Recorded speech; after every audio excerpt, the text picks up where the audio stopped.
Thanks for coming. I'm Ron Diebert.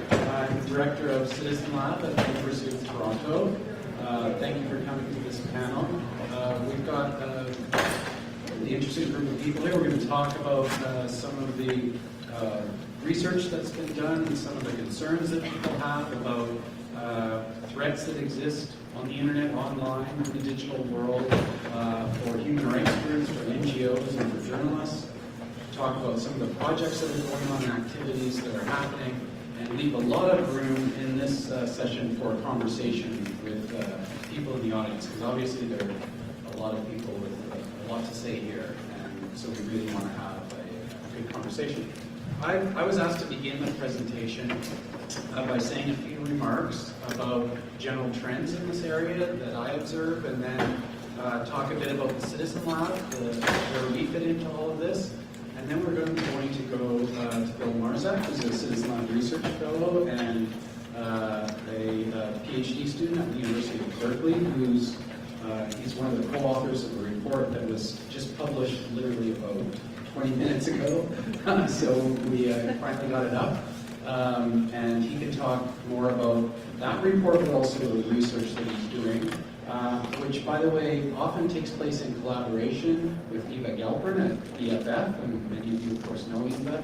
She will talk about the approach that she is taking with EFF and what she sees as some of the most important issues to address in this space.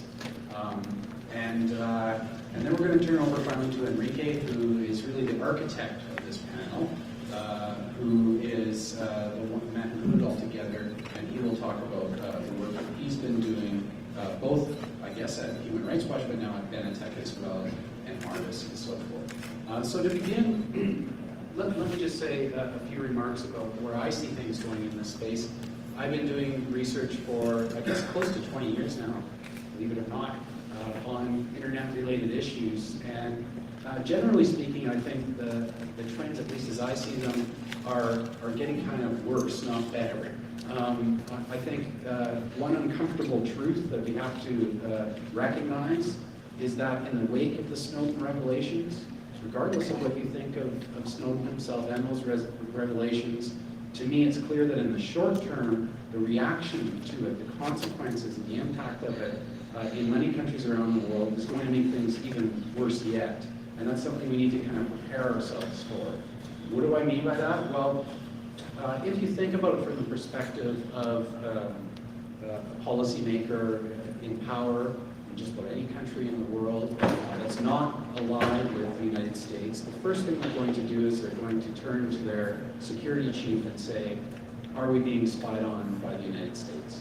And the security chief will turn around and say, well, I can answer that, but I need $20 million in my budget, and I need to purchase specialized equipment to be able to do this. And oh, by the way, these capabilities will also allow you to take care of that meddlesome opposition group or student rights activists that are embarrassing us. On top of that, I think that the trend over the last couple of decades is clear that cybersecurity is moving higher and higher on just about every country's agenda.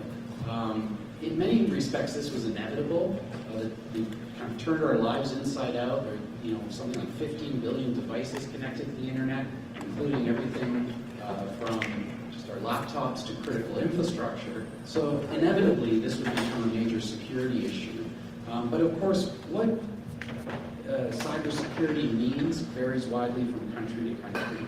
So for some countries, that may mean we want to keep the networks functioning and financial traffic moving without disruption. But for other countries, it may mean preventing criticism of the government in power, or arresting people for mobilizing around certain key events. And I think when you reflect on that, when you think the vast majority of growth in the next 5 years is going to come from countries that are flawed democracies or have gone through democratic transitions recently and are reverting back to something else, say in the case of Egypt, or authoritarian autocratic regimes. This paints a pretty troublesome picture. On top of that, of course, is the fact that thankfully, many organizations are quickly adopting these tools to do wonderful things. Everything from digital humanitarian projects to crowdsourced election monitoring efforts and so on. However, my concern is that the adoption of new technologies is happening faster than habits and practices around security can take place.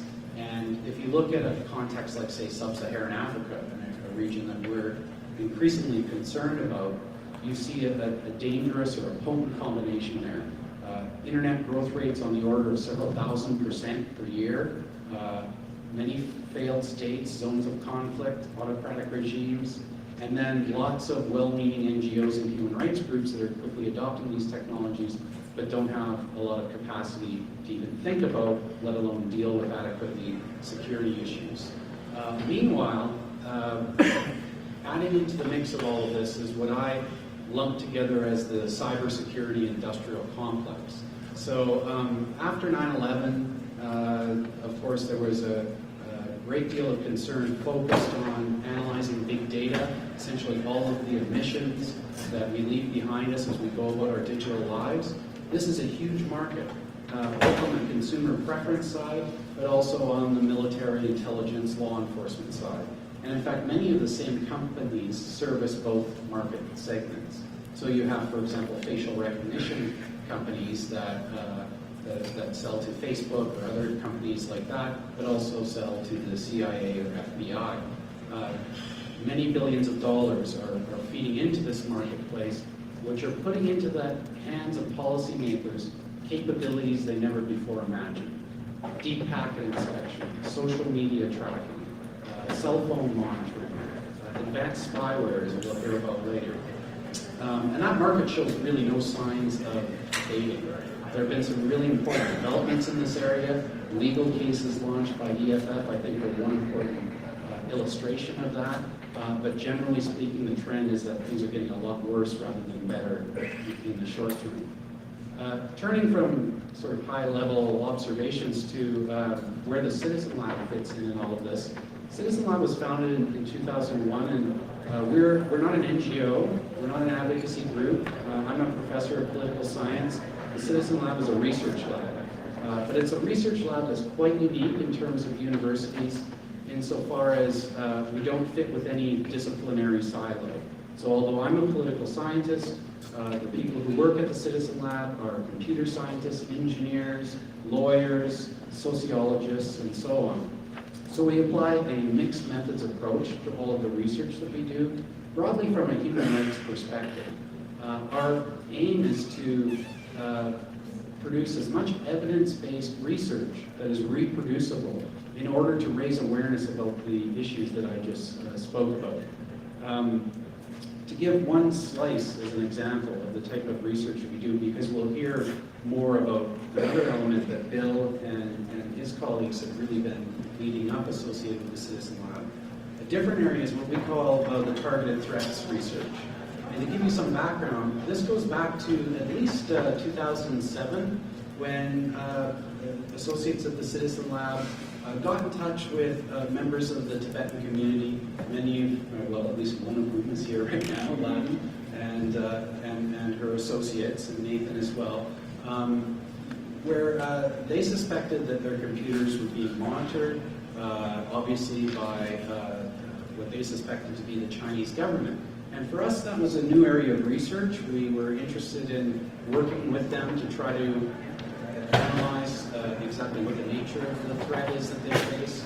And the first iteration of that resulted in the GhostNet report, which was really an accidental discovery that the same attackers who had infiltrated Tibetans and their computers and had also infiltrated literally hundreds of government agencies, including ministries of foreign affairs and so on. I think it was the first cyber espionage report to produce that level of evidence in the public domain. And I think it's still a landmark for that reason. After that report, we looked at the project from typically like a research perspective. We said, well, we started with maybe one or two groups, let's broaden it out. And for the last 3 years or so, we've been working not just with the Tibetans, but about a dozen non-governmental organizations who've signed up to this study, have been sharing hundreds of emails with us on a regular basis. Through that, we've been able to get some insight into the nature of the threats that they face. We will be releasing a report that kind of summarizes the Targeted Threats Project in the next little while. The bottom line here is that when politicians and policymakers speak about cybersecurity, it's clear to me that there's a major gap here. So if you look at any speech by, say, President Obama on this topic, or any other world leader, when they talk about the need to address cybersecurity, they're talking primarily about government networks and big business and the financial sector and so on. Left entirely out of the equation is civil society. And this is the major problem I think we need to address when we talk on this panel, is that generally speaking, perhaps there are some exceptions, but from the research that we've done over the last 3 years, it's clear to us that NGOs, big, small, are, first of all, regularly targeted by increasingly sophisticated, in some cases commercial spyware that is compromising the integrity of their networks and putting their operations at risk, including real human lives.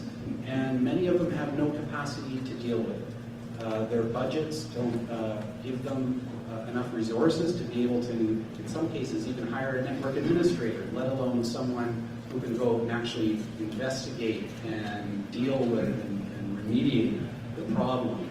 And while Citizen Lab has been doing this research, EFF, Privacy International, and other groups likewise doing research in legal cases, and they've been picked up all over the world, we have a real problem right now, and that is there's no clear avenue of, for groups to go to be able to deal with the threats that they face. And I think there's especially an urgent case for donors to recognize and begin taking steps to remediate. I could go on at great length to put all of this, but I'd rather turn it over to my colleagues to talk about what they've been involved in to kind of take up some of that conversation. So, Bill, over to you. Thanks. Thanks, Ryan. So, as Ron mentioned, I'm a research fellow at Citizen Lab, and about 20 minutes ago, we released the final chapter in our 3-part report on a company known as Hacking Team. Now, Hacking Team is an Italian company based in Milan, and what they do is they sell commercial surveillance spyware exclusively to governments.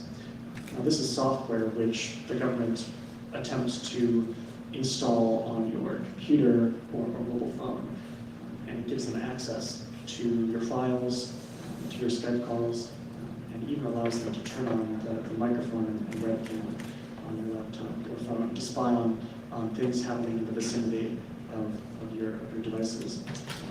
And the first kind of main part of our report looked at how this is used and regularly abused by governments to target civil society as well as activists and journalists. So the first part of our report focused on how the Ethiopian government apparently was using this spyware to target journalists based in the United States, reporting on Ethiopian issues. So specifically, there was this organization, ESAT, which is a satellite channel run by the diaspora. And these guys began receiving suspicious files via email and via Skype. And it turned out that these files were designed to install this sophisticated espionage software on their computers from Hacking Team. So this is kind of an example of some of the research that we do at Citizen Lab, working with these groups who are likely to be targeted, analyzing these suspicious files, and tracing this spyware to, in some cases, its commercial vendors. One of the really cool things we've been able to do in this space, besides just identify the types of spyware, these types of commercial spyware, is also trace them to other governments around the world. So once we have one instance of one of these types of spyware, we are able to determine what we're looking for, and then we're able to do scanning and and locate other countries that are also using the same type of spyware. So in the case of Hacking Team, we were actually able to trace this to 21 governments around the world, including very repressive places like Uzbekistan, Azerbaijan, Kazakhstan, United Arab Emirates, Oman, Turkey, etc. There's a very interesting list of countries. These companies, like Hacking Team, and there's another one called Finfisher out of Germany, they claim that this is software designed for lawful intercept. In other words, designed to investigate serious crimes. For example, terrorism, drug trafficking, child pornography. But more often than not, we see continuous examples of this spyware being used to target journalists and activists. We saw it used against activists in Bahrain, and activists in the United Arab Emirates, and an American citizen critical of Turkish charter schools in the United States. There's more and more examples. So the latest part that we released is actually very interesting, which looks at how this spyware is designed to be hidden. In other words, if someone's infected or someone receives the spyware, it's designed to be untraceable back to the government which targeted them. And the way that this is often done is by, the government has to communicate with the infected computers and phones to receive the information. But often this information is bounced around the world to disguise its true destination, in other words, where it's actually going, which government is actually consuming it. And we uncovered that a large part of this network of bouncing traffic around the world actually exists here in the United States. Commercial hosting companies like Linode and Rackspace are running large numbers of servers. I think we found 80 servers being run by Linode that were designed to funnel data gathered by the spyware back to governments such as Uzbekistan, Ethiopia, a number of other repressive places, which raises some very interesting legal issues. But all in all, I guess the takeaways are this is very scary stuff. Commercial spyware is on the rise, and it's despite my best efforts in giving advice to journalists and activists, it's often the case that they either can't follow the advice. For example, I've been working with these Ethiopian journalists in DC for a while, and I advised them, you're being targeted by attachments. Don't open attachments that you receive. If you receive a Word document attachment, open it up in Google Docs, which is this great thing that you can do now if you have a Gmail account and you get a Word document as an attachment. You can actually open it and edit it without ever downloading it to your computer and putting yourself at risk. So I advised the Ethiopians to do this, but I later found out that they weren't doing this, and I asked them why. And they said, oh, well, we have to edit these Word documents, and we write in Amharic, the language of Ethiopia, and it is a special script which is not supported by Google Docs. And in fact, we have to install specialized software on our computers to edit these documents, which require downloading to your computer and opening them in Microsoft Word, thereby putting yourself at risk of infection. So I think in terms of steps to protect and defend journalists and activists, at least from these types of spyware attacks, it's important to understand, I think, what the landscape is, like why people are doing things they're doing, maybe very unexpected reasons, like I didn't anticipate about the Amharic text. So anyway, very scary stuff, and I think there needs to be some good work done in terms of surveying, in terms of interviewing, in terms of testing, to understand why journalists, why activists, why NGOs, NGO workers make the decisions they do with regard to security, and where we as a community can help. Thanks for that, Bill. One thing I was going to mention, just based on the remarks about attachments as a vector for malware distribution, in the targeted threats report that's yet to be released that we're preparing, one of the conclusions that we draw based on this 3 years of research and interviews with the groups that are involved in that project is that their harm could be reduced by something like 85% if they just stopped opening attachments. And in fact, the Tibetan communities have a campaign called Detach from Attachments that you should look at, and maybe Vlad, you could talk about that later on in the discussion, or Nathan, because it's an interesting campaign. which points to the importance of just some basic awareness for users would be very valuable in this space, especially for journalists. And so I want to turn now to Eva to take over from here. Hi there. Over to you.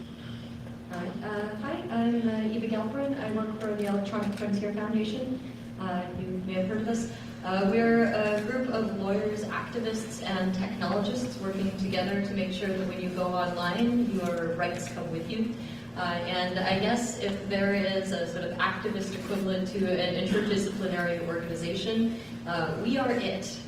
So I work on the international team, so primarily I spend most of my time thinking about the global internet and global threats, and particularly vulnerable populations such as activists and journalists.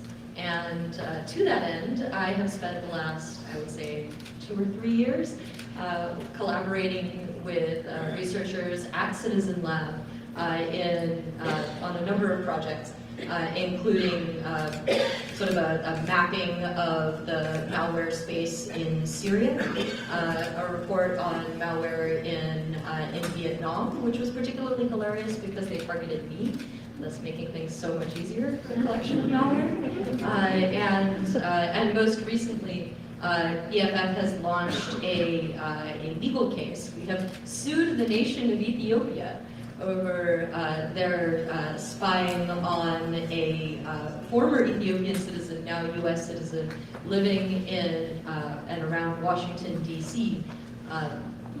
And they spied on him by covertly installing a copy of FinFisher on his computer. They managed to spy on a number of Google searches and also on some Skype calls, and we're not entirely sure what else.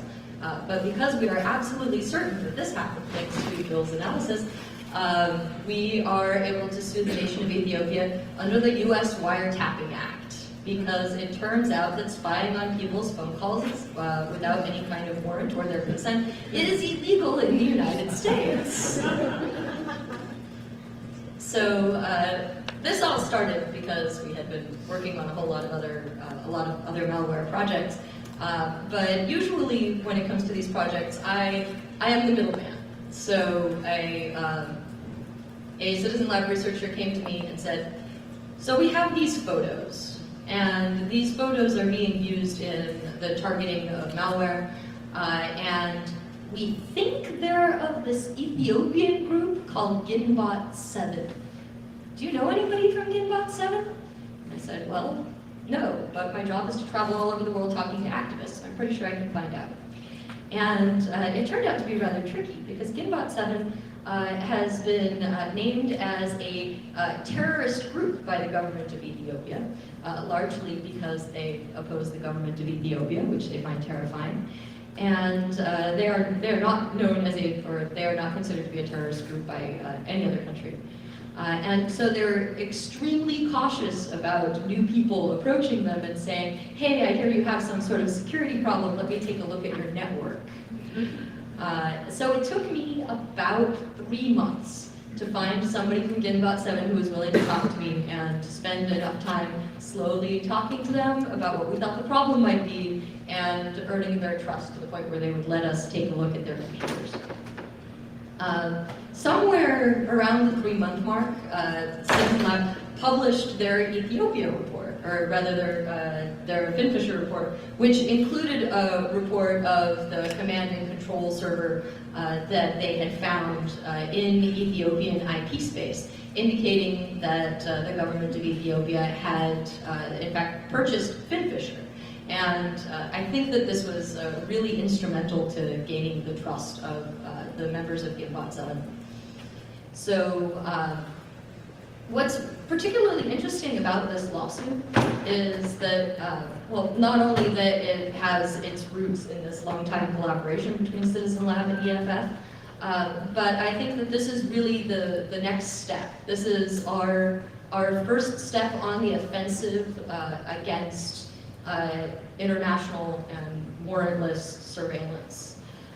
We have spent the last several years just trying to map the landscape, because it's not as if the companies that make these tools publish lists of their customers, and it's not as if the customers publish lists of places that they buy these tools from. And so the only way that we can really have some idea of who is selling what to whom, and therefore taking part or helping to enable human rights violations all over the world in places like Bahrain and Morocco and Vietnam, is essentially by reverse engineering it. Either by finding the command and control servers and sort of getting some idea of where these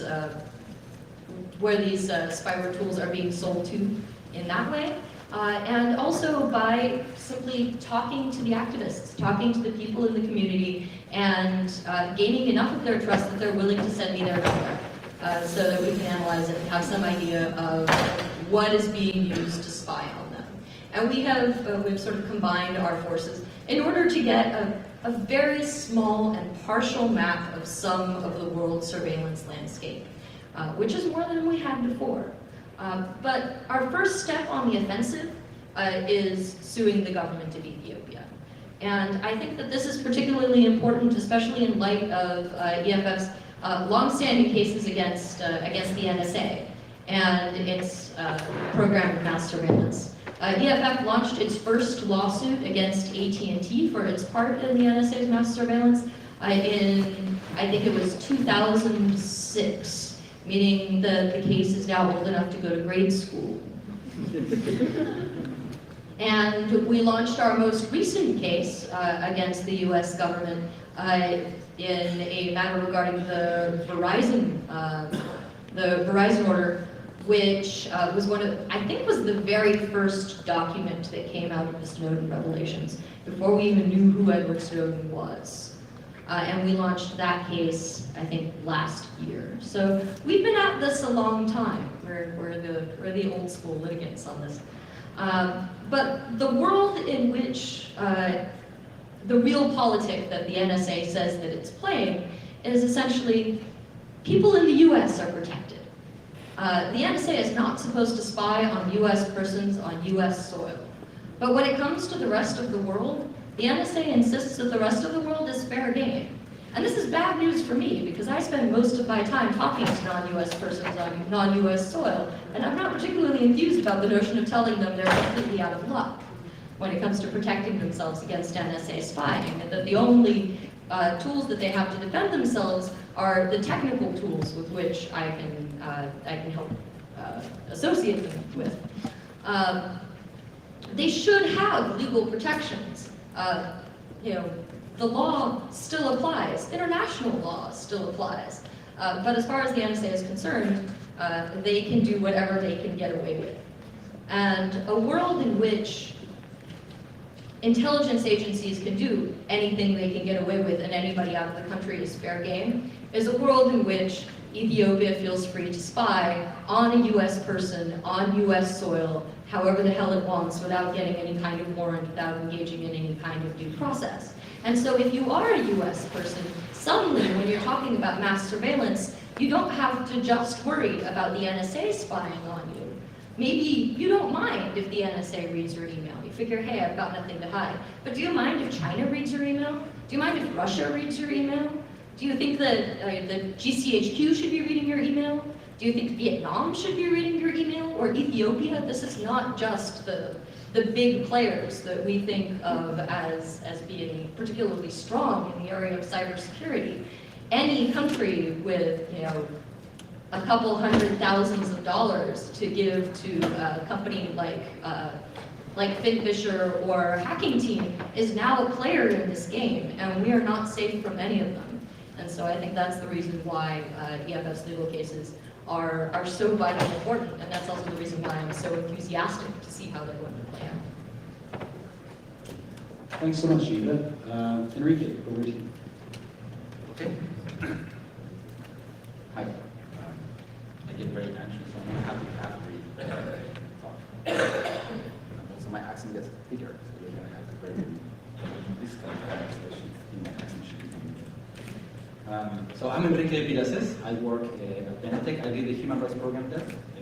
Benetech has been providing a free and open source information management and encryption technology for the global human rights movement for about 10 years. And I'm very excited about being at RightsCon in 2014, and I'm particularly excited about being able to join a conversation with the Electronic Foundation and the Citizen Lab about a topic that I think is increasingly key for the advancement and defense of human rights. The Citizen Lab and the Electronic Frontier Foundation, among other organizations like Human Rights Watch and Privacy International, are paving the road toward a better understanding of the scope and implications of global surveillance. So for those in the audience that have the ability to support or contribute, I would like to ask you to make sure that you engage with them at the end of this presentation. This is definitely very important work. Let me tell you something. I think that one of the reasons the work is important, and one of the reasons I'm excited about this panel, is because organizations like theirs, Human Rights Watch and Privacy International, are going to become key for us to understand the implications of surveillance against those bits of civil society that are the most relevant. That are the most relevant because they are struggling for accountability, transparency, and justice. People like activists, human rights defenders, and journalists. So again, I would really like to encourage you to support their work and contribute in any way you can. I'm going to switch to my second page. I'm going to drop it. So I'm here to, I guess this mic. I'm here to briefly share with you some ideas around why this type of research is important and how it can help us better address the impact of surveillance on human rights defenders and journalists. For many years, security experts, privacy advocates, and whistleblowers have been warning us about the growing capacity of surveillance that states have. They have also been warning about the risk of technology in the hands of the organized crime, and increasingly about the implications of companies and corporations being the brokers for our privacy and anonymity. So recent events like the revelations around Edward Snowden whistleblowing, the infiltration of the New York Times and other media outlets, the use of technology by the Mexican cartels, and the targeted attacks by governments in the global south against NGOs and dissidents beyond their borders have provided us with evidence of the scale and targeted nature of surveillance against human rights defenders and journalists. And in the context of human rights documentation and journalistic work, the effects of this increasingly technically advanced surveillance can be tremendous. And while I believe that there's much work to be done, like the groundbreaking research that you guys are doing, I think that we have enough evidence to say that for those that live and work in the last mile of the telecommunication networks and that have little understanding of the technical meaning and implications of surveillance and counter-surveillance, such effects can be catastrophic. And to add what my colleagues or co-panelists cover, I would say that to understand the effects on check surveillance, it's also important to consider other angles. Like the long-term implications that this has on the ability of many organizations to further support the human rights movement and the development of free media. For example, human rights practitioners and defenders have largely relied on international cooperation for the adoption of technologies for the advancement of their causes. And the most recent revelations of large-scale surveillance programs by several governments, in many cases with the cooperation or support of the private sector, can undermine the credibility of many well-intended capacity building and technology transfer efforts that have long supported partners around the world.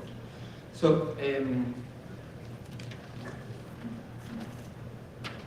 a better understanding of surveillance will inform threat modeling and risk assessment among developers and field implementers, as well as the design of capacity building and technology transfer strategies. In terms of field intervention, for example, I believe that a better understanding of this topic can help us convince the large and growing number of international organizations involved in the collection and storage of data from vulnerable populations properly manage and secure what they collect, even in the absence of international legal standards and solely based on the do no harm principle. In terms of capacity building, what I have mentioned could not only inform curriculum design, but also allow us to strategically address those issues that the general public finally has put attention to. And stating what I hope is obvious for this community, methodologically sound research, as the Electronic Frontier Foundation and the Citizen Lab work shows, is key to shape the public debate and advocate for policy changes that respect, promote, and protect rights in the digital age. It also seems possible that in a day not too far from today, the use of malware, for example, could be documented with enough evidentiary weight to support transitional justice efforts in a place like Syria. And to channel some of the colleagues that were not able to be on the panel today, I think it's important to consider what the governments and companies can do. This is the part that I really want to read. I think that there's 3 or 4 things that governments and companies can do based on the research that you guys are doing. I think that it's important for both governments and companies to support calls for greater regulations on the export of certain powerful surveillance tools at both the international and the national level. In particular, states who are part of the Wassenaar arrangement on export controls for conventional arms and dual-use goods and technologies. That's the part I should have to read. Should not wait and start to implement the new controls as soon as possible. For those of us that were not aware of this before, in late 2013, new export controls were agreed in a number of areas, including surveillance and intelligence gathering. The second bit of this is that governments should ensure that there is adequate public debate over when various kinds of surveillance technologies should be used, under what authority, and what safeguards. And we as a civil society should be demanding greater insight into how governments are employing these tools in our name. The last piece of this slide is that for companies that market and sell surveillance tools, I hope there's not many of them here, there is growing recognition politically and legally that they do have a responsibility to prevent and address abuses linked to their business. Companies must take concrete steps to prevent abusive use of their products and services. And the EFS Know Your Customer framework is a good starting point for how to implement this in practice. And finally, I would like to emphasize some of what I have said before. Further understanding the depth and prevalence of attacks against human rights defenders, citizen journalists, and media workers is key. And understanding the implications, impact, and harm of such attacks, as well as to actively debate the best path forward for the mitigation and prevention, both from a technical and a policy perspective, is something where I think this community can play a key role. At Benetech, we're looking to contribute our tiny grain of sand in that direction by supporting the measurement of the negative impact of technology on human rights defenders and journalists. As a result of discussions with partners, supporters, and techno-activists, we believe we can do some with a framework for the collection, preservation, and sharing of information on the impact of technology on the safety and security of human rights defenders, with the goal of providing secure and privacy-aware access to systematized information on the topic. So I want to thank you all for the opportunity to be here, and I look forward to learning about what type of things we can do together to advance the law of human rights. Awesome. Thank you very much, Enrique. I want to get into discussion from the audience already. There are people raising their hands, so I will be taking a cue, so just put up your hand if you want to get into it, and I'll do the best I can. And maybe, if people don't mind, it's up to you introducing yourself when you speak. Is there a microphone in the room by chance? There's not? We can use this one. There's one. There's one here. It might require some sprinting around. Yes, back there.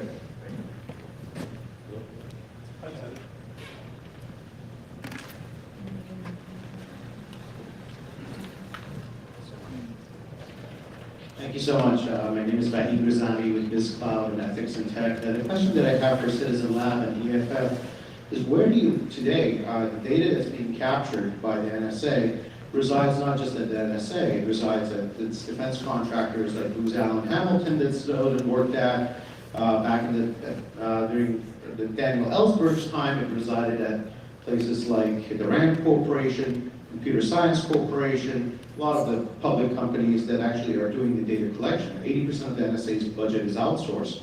So can you talk about where is the line and distinction between private companies' access to data as well as the public companies? Because Obama has announced that as part of his review of NSA, he's looking at giving the data to the private sector to hold on to. The data currently resides with the private sector. So maybe can you talk a little bit about what Obama's vision of this is, and how is this differentiated between the private sector and the government agencies in the future?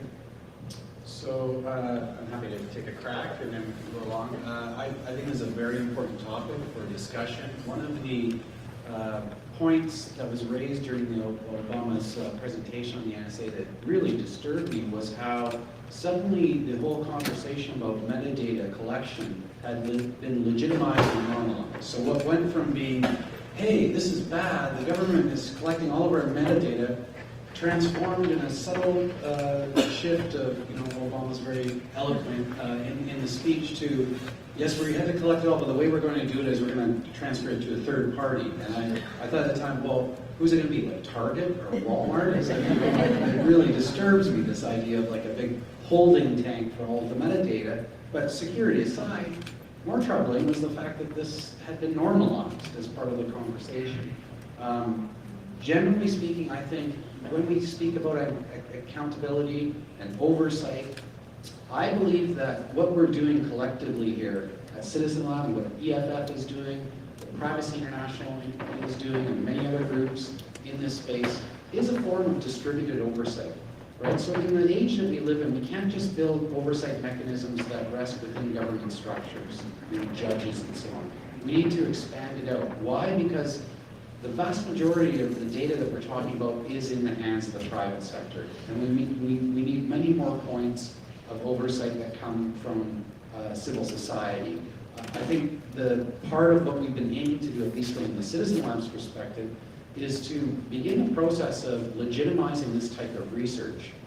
So for those of you who are familiar with universities, it's not an easy thing to do that. So Bill comes from a PhD, he's doing his PhD in computer science.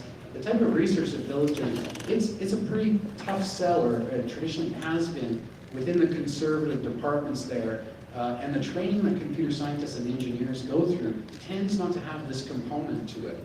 So in order for Bill to be able to do what he wants to do, it has to be made credible within the research communities. The same holds true for the political science. When you go through political science, any social science, you have no technical training whatsoever. So in order to build up this distributed oversight capacity, beginning in the universities, we have to overcome disciplinary divides and make this type of research legitimate. I could talk much more about that, but I'd rather if somebody else wants to share. Well, I just had one additional comment, which is that, by reframing the problem as a problem of where the government is storing the data rather than a problem of, mass warrantless collection of data, I feel that the Obama administration was engaged in an epic act of point missing. I would say even a deliberate act of point missing. There is absolutely no question that our lawsuit is based on mass collection, not that they're keeping it somewhere we don't like. Sorry, yeah, I'll be better. Right back there. Over here next.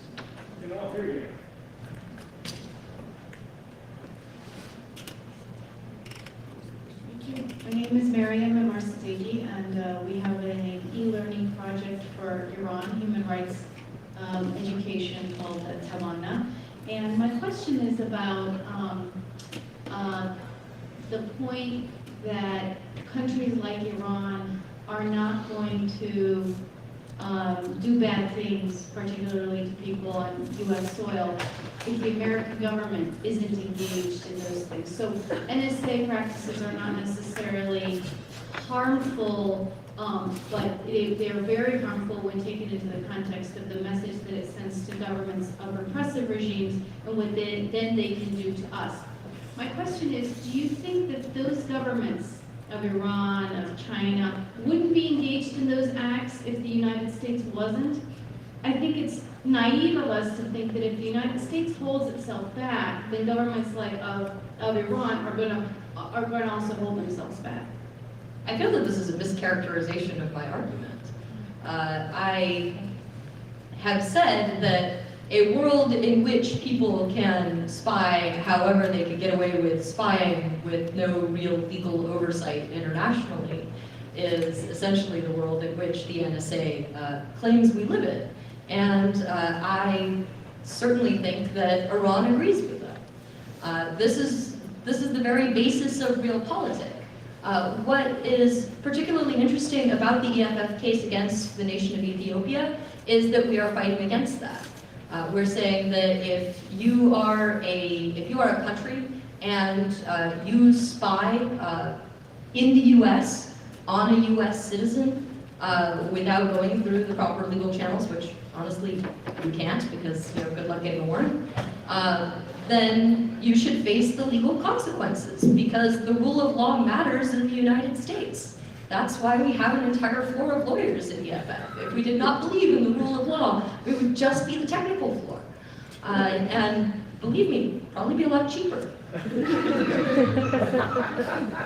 So I think that this is actually just a very important first step to fighting back. Okay, thank you, Eva. So back, over here. So this person down in the front first. Here we go. No, no. Actually, there's her. There we go. Sorry. My name is Rachel Greenspan. I came in 2011 as an activist, and now I work for the U.S. Department of Defense, so say what you will about that. One comment about people who question contractors being involved in having data is that the defense industrial base that has classified and cleared contractors are regulated by the NISPOM, which they're in the process of revising. There are also a series of cyber readiness inspections being conducted about cyber threats to the DIB. So it's not a perfect process, but it's also, there are things there for people who may think it's a vacuum. My question is that there's a duplicity, which has been alluded to, which is that governments that criticize U.S. surveillance from one department turn around and then, ask the U.S., hey, can we have a copy of that tape, or, do you have that other, tap on someone else? And there are different legal authorities. There's counterintelligence, security, law enforcement. They all presumably have some realm of legitimate legal authority, right? Whether that's being abused or not. So if you could peel back the curtain, how can civil society work with governments? What would assure you that vulnerable populations are being protected, assuming that surveillance is never going to go away entirely? And then is there a double standard, which I think the previous question alluded to, where you're more comfortable with the U.S. or Great Britain doing something that becomes very scary when an authoritarian regime does it? Oh. Can you hand the mic to the next person while Eva answers? We can start with the rule of law. I think that would be nice. I think that our wiretapping case illustrates that we don't even need to write new laws. We can simply enforce the laws that are already on the books. There are already mechanisms by which, if the Ethiopian government had felt that that our client was in fact breaking the law, could have petitioned the U.S. government for the right to tap his phone or possibly to tap his computer, but they did not do so. They chose to go around and covertly install Finfisher on his computer, and indeed to uninstall it shortly after the Ethiopia report came out. The only reason why we were able to get any forensic evidence about this spying was that something went wrong with the uninstall process and it was not clean, and it left evidence behind, which is how we know that they spied on these phone calls. So I would settle for the rule of law and enforcing the laws that are already on the books. I'm not even necessarily calling for reform. Though EFF has been extremely vocal in calling for reform of surveillance law, and specifically the Patriot Act and the FISA Amendments Act. But in this particular case, if we could just enforce the laws that we already have on the books, I think it'll be a great win. I would add to that just 4 or 5 words. I mean, I think that beyond the structure of laws at the moment, I think that accountability and transparency are the two concepts that should permeate that. And the reality is that it's more an issue of leadership at the moment, that regulation. I mean, you have issues around Clapper, for example. It's unbelievable that certain people that have been caught in certain circumstances have not been made accountable. So that I think accountability is something that needs to be enforced. There's the whole renditions experience, which is beyond surveillance directly, but involves surveillance. And that shows how the U.S. government and other governments have been willing to share intelligence evidence with governments like the Libyan government. So I think that there should be, you know, a leadership effort to, you know, promote accountability and transparency and make, as you said, you know, the group accountable. Okay, so we have down there. An administrative note, if I may. Okay. If you do not want to be recorded, you need to talk to the people that are doing the recording, like him and him. Otherwise, you'll be on the tape. I've been worried. No, already one person is Depends asking how much about that, better you're okay? talking So, Get the stickers. Hi, I'm Kavitha. I work with the Committee to Protect Journalists, and I love your idea about distributed oversight. And I just wondered if you have strategies for improving collaboration among organizations, and if we could be or should be sharing cases in a more systematic way. So this is a great question, and of course it's often difficult for a variety of reasons that many people in the room are familiar with to get organizations to work together effectively. I mean, they're just basic issues about physical proximity and communications and so on. So it takes constant hard work, and within civil society generally, I think that there is a sometimes unavoidable competitiveness that goes on, where it's not surprising because there's scarce funds, everyone's competing for the same donors, and there's a temptation, I think, in the worst cases, to try to do everything, one organization to do everything. What I think works better, and if I had my ideal world, it would be where there are niches performed by different groups, and I think where you see the most positive outcomes are when, at least for us, when research that we have done is picked up and then pursued by partners who, say, launch a lawsuit. The Ethiopia case is a prime example of that. There are other legal challenges going on that we're partnering with Privacy International about that are very similar. I think when it comes to organizations that work in areas like protecting journalists, there's a nice fitness that could happen where, the role is to raise awareness about threats to journalists, but also protect them. And in order to protect them, we need to find out what the threats are. And the threats require research that, can be done by NGOs. It's not mutually exclusive. That's not what we're talking about here. But there needs to be at least a place somewhere where the research skills, the methodologies, and techniques of investigation are refined. I happen to feel, this may sound self-serving, but it's true. I happen to feel that universities have a special role to play here when it comes to the subject matter we're talking about. The internet was born in the universities, and it's from the universities that the internet will wither or flourish. And I think, unfortunately, universities have kind of dropped out of the equation when it comes to standing up for threats to free expression and access to information that are happening worldwide. So universities have to recover that sense of stewardship. And that's kind of what we've been trying to do at the Citizen Lab, is use the basis, the platform of the university, to engage in impartial evidence-based research. For us, just one last remark, just because I've got the platform on that. It is a bit difficult because, as a matter of principle, Citizen Lab doesn't take money from governments or companies directly. And that means there's a small pool from which we can draw, primarily research grants. I have to educate people about the fact that Citizen Lab, although a unit in the university, doesn't actually get money from the University of Toronto. That's not the way universities work. We actually pay rent through overhead, right? So the university taxes us, and it's all through research grants that we're able to exist. So there it is. Did anyone else want to say anything on that? I think in terms of building this distributed oversight infrastructure, I think there's a lot of work to be done in terms of making sure that all stages of the process for investigating evidence about potential misuses or abuses of surveillance are better understood and systematized in a certain way. I can't tell you how many times I've been in touch with activists or journalists who have received something that's suspicious or noticed suspicious behavior or think they were targeted. And I ask them, I say, well, okay, can you forward me that email? And they're like, oh, I deleted the email. And potentially out, like if Ethiopian journalists have deleted their emails, if there could be missed opportunities for launching a case or for conducting further oversight activities, or for even understanding where the spyware is being used, or what spyware people are being targeted with.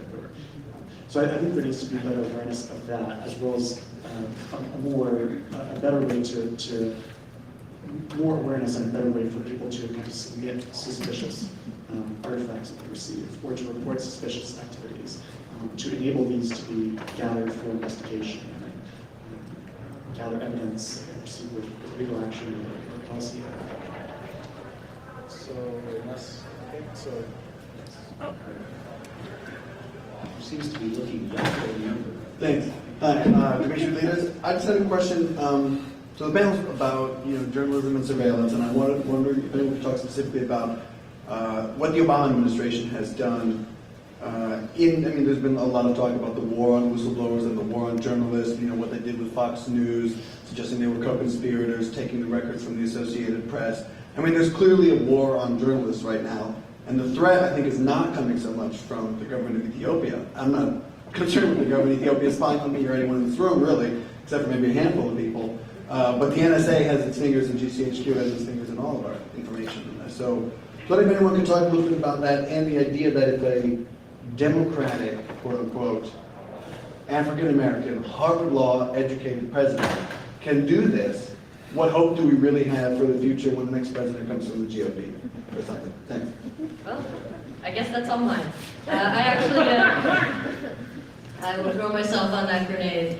I actually just came back from Chicago, where I was speaking to the Media Consortium, which is a consortium of small independent news organizations from all over the United States. And the thing that they asked me to come and talk to them about was security. And it is precisely because journalists feel that they are under threat. And while there was a great deal of discussion of shield laws and how to legally protect your anonymous sources, with the law in such a scary place right now,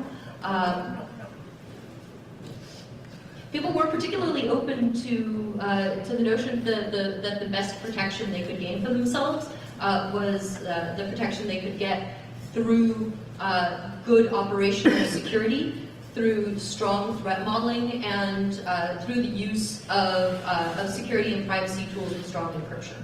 So I spent a lot of time training journalists about strong encryption in order to protect their data, in order to protect their sources. That is one half of the answer that we are offering to journalists at this time. I would like to add, I don't agree with the war on anything in general, so that's a personal statement. So I think that in this country there seems to be a war for anything. Sure. There will be a war on immigrants against them. And as a green card holder, I want to limit my opinions on the president. But I would say that there's a big difference between what most of us were talking in the context of targeted attacks, the malware that has been crafted by the European government against diaspora, and what the US is doing, among other things that they're doing in terms of mass surveillance. And I would say that, if I have to use the same terminology, I think that the US has declared a war on all its people, like all of us, nationals or not, are being targeted by this. It's kind of like a weird statement to make, but I don't think it's just journalists that need to be worried. It's lawyers, it's doctors, like case workers. Everyone should be worried about this. And I think that the targeting of journalists is just a result of journalists being in charge of defining what goes in there. I think, to a large extent, the solution to this problem is very much similar for journalists, lawyers, etc., activists in the U.S., as well as in the case of Ethiopia and overseas. And I think, to a large extent, there's maybe this is perhaps oversimplifying it, but it's perhaps a three-part solution. There's kind of three main things that you can kind of allocate resources into in terms of protecting people. You can allocate the resources into developing technical solutions. For example, better tools for secure communication that employ strong encryption. You can devote resources to training people to practice more secure behaviors, OPSEC, things like that, how to deal with sources. And you can put resources into advocacy to try and get governments to change policies, to try and get the law changed, to try and develop court cases to enforce the rule of law. And I think, it's not necessarily that we're avoiding focus on the U.S. I think just by virtue of what we've received in terms of samples, in terms of suspicions of targeting, just by virtue of the structure of our organizations and our connections, has been from overseas individuals and journalists. But I think very much steps and solutions to these problems of surveillance are the same, regardless of whether you're talking about journalists in Ethiopia, with the Ethiopian government versus journalists in Nigeria. Okay, thanks for your question. Now over there. Hi, Annabelle from Business and Human Rights Resource Center. There's a question about the companies involved in this and how they see it as maybe almost advertising for them when they're exposed. There are so many governments that want their services. And, in terms of influencing them in any way, some are privately owned, like NetSweeper, the main shareholder is its CEO. When we tried to approach the government, like we're a senior international that brought OECD get guidelines for claims. UK government accepted one, but the German picked it out. Canadian government very weak response on what it can do about NetSweeper. So, are there any other questions? Is there any way to influence the companies? And just to say they're out there, they're in it for their own benefit. Other activities need to be followed. So I can take a crack at that, if that's okay. So this is an excellent question. I think, first of all, we have to distinguish between different segments of the market that we're talking about. So you have at one end of the spectrum, the kind of sharp end of the stick, if you will, are the companies that Bill and Morgan and others have been working on to try to uncover. This is primarily the commercial spyware market, which sells exclusively to defense and intelligence agencies. It sells through mysterious mechanisms, mostly at trade shows that are restricted. So it's a very opaque market. Outside of that world, it's hard to know what's going on. So the first step is to actually begin the process of uncovering that this exists. I don't think the companies to this point really care so much about the research. They've been mocking it to some degree, I would say, if you look at some of the responses on Twitter. But I think that doesn't matter, because the more the research comes out, you have on the one hand clear, incontrovertible, deep wells of evidence, right? Versus blank statements that mean nothing, that are based on rhetoric. At some point, I think that will become apparent. And ultimately, I think in those cases, it is the legal pressure points that will matter most, because we are seeing already changes to the Wassenaar arrangement to include exploits, export controls being discussed at many different forums. I think we're seeing the beginning of a kind of digital arms control happening. At the other end, though, you have companies that are engaged in internet content filtering, in deep packet inspection, in mass surveillance, all sorts of products that are not only dual use, they're actually all over the internet. They help the internet function in businesses, in schools, in libraries, and at national levels. And I think those companies are more ripe for arguments around corporate social responsibility. And for them, it's more of a name and shame.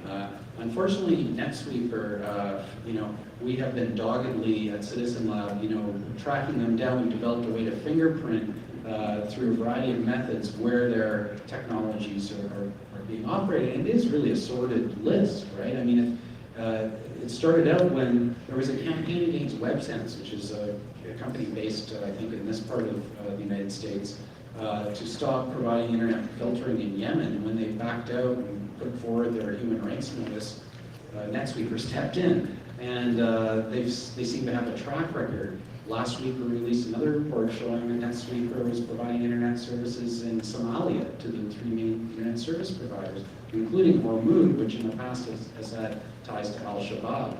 So this is a company that looks to be actively pursuing, the black holes of the internet.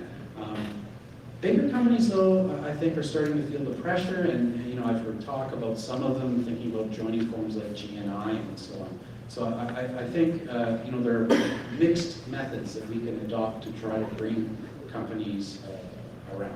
Does anyone else want to pick up on that? I can talk a little bit about two things that EFF has done in order, aside from lawsuits and technical research, to apply pressure, first to governments and second to companies. The first is the 13 principles on the application of human rights to mass surveillance, which is a set of recommendations we make to governments, essentially saying, hey, human rights law still matters and international law still matters, and here is what your surveillance law should look like. Your surveillance should be necessary and proportionate, which is the name of the website, necessaryandproportionate.org. I think 300 or 400 organizations have signed on to this, so EFF is doing our very, very small part, and we're very excited about it. And the second is a white paper which we wrote a couple of years ago, which was a set of guidelines for for companies that are selling surveillance equipment to various countries, and essentially telling them with the guidelines that they might follow in order to avoid becoming repression's little helper. One very interesting side effect of these guidelines is that companies like Hacking Team now claim that they are following something very like our guidelines, only they can't tell us what they are. They have full oversight, but they can't tell us anything about it, thus demonstrating their lack of understanding of exactly what the word oversight means. So when you create these kind of guidelines, there is a risk that they will be used against you, and that companies will try to use them as sort of a fig leaf. But I thought that it was very important to put them out there, and it is one of those things that you can point to when you're naming and shaming companies and say, hey, these are specifically the things that you're not doing. I think there's also a role for the type of research that Citizen Lab does. I mean, one of the really great examples of this is one of the first pieces of research that Citizen Lab did on targeted malware, at least it's targeted commercial, quote-unquote, lawful intercept malware, was the case of Bahraini activists being targeted with Finfisher spyware. Now, this Finfisher spyware was originally made by a company called Gamma, or Gamma International, and they since spun off the Finfisher business into its own business, partly as a result of the pressure that I think that they faced in the media. There's been a tremendous amount of media coverage about this. It was on the front page of the New York Times. I think the government of Bahrain and Gamma were both greatly embarrassed by this bright spotlight that we're shining on their activities. Gamma, a company, of course, that had previously been in shadows. These companies try to remain in the shadows for a reason, because they run very embarrassing lines of business and they sell very embarrassing clients. So I think that by continually exposing and shining a light on these abuses, it really does put pressure on the companies, both at the grassroots level and from the top-down level from governments who are asking questions, as I hope the government of Italy will soon be asking, are we embarrassing ourselves? Is this a national embarrassment to have this company selling technology that's enabling oppression in all these different countries? And I think that by continually reporting and researching and highlighting these abuses and these companies' non-compliance with the purported sales practices, it's definitely an instrumental tool in pressuring them beyond what we can do. Great. So I'm getting the signal from the Access people here. I'm sorry that we need to break, but maybe we could have a chat. I wanted a short question. Okay, maybe very quickly if possible. Thanks. Yes, thanks. My name is Miriam Asani. I'm the founder of Human Rights Monitor. My question is to one person from the EFF. It's brief. What we have found that the information collected by the NSA on Yemen is used for drone attacks and not human intelligence. So the result is that many innocent civilians have been killed in weddings. Yemenis actually don't mind if the NSA, if the U.S. drones kill actual Al-Qaeda member, but civilians is unconscionable. So what can be done about this collection of rumors via the NSA killing people by drones? Well, again, the NSA maintains that their mandate is to collect intelligence on non-U.S. persons outside of the U.S., which includes Yemen, and it's all done under the premise that it is helping them to target and kill members of Al-Qaeda in Yemen. As you have rightfully pointed out, there has been a considerable amount of collateral damage, mostly in the form of entire innocent wedding parties being blown up, and this is thoroughly unacceptable. I am not entirely certain that there is a legal route to take in this particular case. But as I said, the wonder of BFF is that we are activists, technologists, and lawyers all working together. And I think this is a case where where the activism work is especially important. And it is vitally important to continue to point out the enormous gap between what the Obama administration claims these drones are being used for and claims this intelligence is being used for, and what is actually happening on the ground. So thank you for that, Eva. I want to say I'm honored to be on a panel with Benetech and EFF, and I want to thank you all for coming to this panel and join me in thanking the panelists. Dedicated service, both sides. So,